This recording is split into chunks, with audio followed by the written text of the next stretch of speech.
पाकिस्तान के एक पत्रकार ने बड़े खुलासे किए हैं जिसने भारत में हंगामा खड़ा कर दिया है। और तो और भारत के बड़े पदों पर रहने वाले नेताओं पर देश से गद्दारी के आरोप लग रहे हैं। आलम यह है कि भारत के खिलाफ आईएसआई को खुफिया जानकारी साझा की गई और इस गद्दारी में कई बड़े लोगों के नाम शामिल हैं। आखिर कौन है वो लोग, देखिए इस रिपोर्ट में।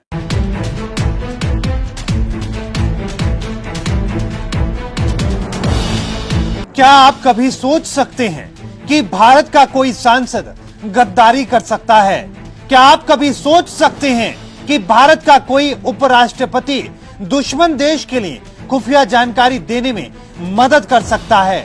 सोचकर भी हैरानी होती है। लेकिन पाकिस्तान के पत्रकार नुसरत मिर्जा ने जो खुलासे किए उसने देश में हंगामा खड़ा कर दिया है। मिर्जा का दावा है कि वो भारत यात्रा के दौरान जासूसी करता था। नुसरत मिर्जा ने कहा कि वो कांग्रेस के शासनकाल में कई बार भारत की यात्रा पर आया। यही नहीं, उसने इस दौरान जुटाई गई जानकारी को पाकिस्तानी खुफिया एजेंसी आईएसआई के साथ भी साझा किया। तो वो 2010 में फिर हमें बुलाया गया है जब हामिद अंसारी साहब नायब सदर थे, तो एक सेमिनार था बहुत बड़ा जिसमें टेररिज्म पे था, तो उन्होंने उस पर हमने मैं इसमें कहता हूँ कि ये ठीक है आपकी बात कि 2011 में मैं लास्ट गया था जब वो एक दिल्ली में एक जफरुल इस्लाम साहब हैं जो मिल्ली गजट निकालते हैं वहाँ का अखबार अंग्रेजी में, उन्होंने हमें बुलाया था। तो फिर हम यहाँ से हम ले गए थे। तो अब मतलब ये है कि रीजनेबली हम समझते हैं। तो अब बात ये है कि आपको जो काम करना है तो उसका जो आपके यहाँ पाकिस्तान में क्या होता है। इतना ही नहीं, नुसरत मिर्जा ने साल 2007 से 2010 के दौरान दिल्ली और अलीगढ़ में कई कार्यक्रमों में हिस्सा लिया। मिर्जा ने दिल्ली के ओबराय होटल में 27 अक्टूबर 2009 को आतंकवाद के खिलाफ इंटरनेशनल सम्मेलन में भी हिस्सा लिया। इस दौरान जामा मस्जिद के शाही इमाम अहमद बुखारी और याह्या बुखारी इस पाकिस्तानी पत्रकार का अभिवादन करते दिखाई दिए थे और इसके साथ साथ उपराष्ट्रपति हामिद अंसारी यहाँ नजर आए थे।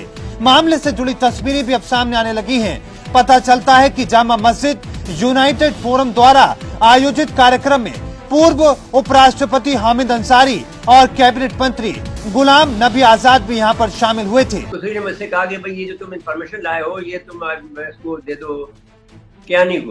तो मैंने कियानी दीजिए, ऐसा ही था। मैंने भाई मैं तो नहीं दूंगा, लेकिन आप देना चाहते हैं दे दें, मैं आपको ये देके जा रहा हूँ। तो फिर वो उन्होंने दे दी थी। फिर बाद में किसी आदमी ने एक ब्रिगेडियर ने मुझे फ़ोन किया, कहा कि साहब ऐसी इन्फॉर्मेशन हमें और मिल जाए तो अच्छा। तो मैंने कहा भाई ये इन्फॉर्मेशन काफ़ी नहीं है, इस पर ही काम करो। तो इनका एक रिसर्च भी ज़रूर है। ये नहीं कह सकते कि आप ये लोग वहाँ के हालात को नहीं जानते हैं। हमारे जो आईएसआई जो है वहाँ के सारे शहरों के बारे में इनके पास इंफॉर्मेशन है। उनकी जो लिविंग है, उनके यहाँ जो कमजोरियां हैं, जहाँ पर वो सब जानते। नुसरत मिर्जा के खुलासे बेहद संगीन हैं और ऐसे में कई लोगों पर सवाल खड़े हो रहे हैं। लेकिन अभी चारों ओर खामोशी है। लेकिन सोचिए कि पाकिस्तान का पत्रकार भारत में आकर आईएसआई के लिए जानकारी हासिल कर रहा था और हमारी सरकार में बैठे चंद लोग उनकी मदद में लगे थे। ये कितना खतरनाक है ये आप समझ सकते हैं। मोहित चौधरी की रिपोर्ट, R9 न्यूज।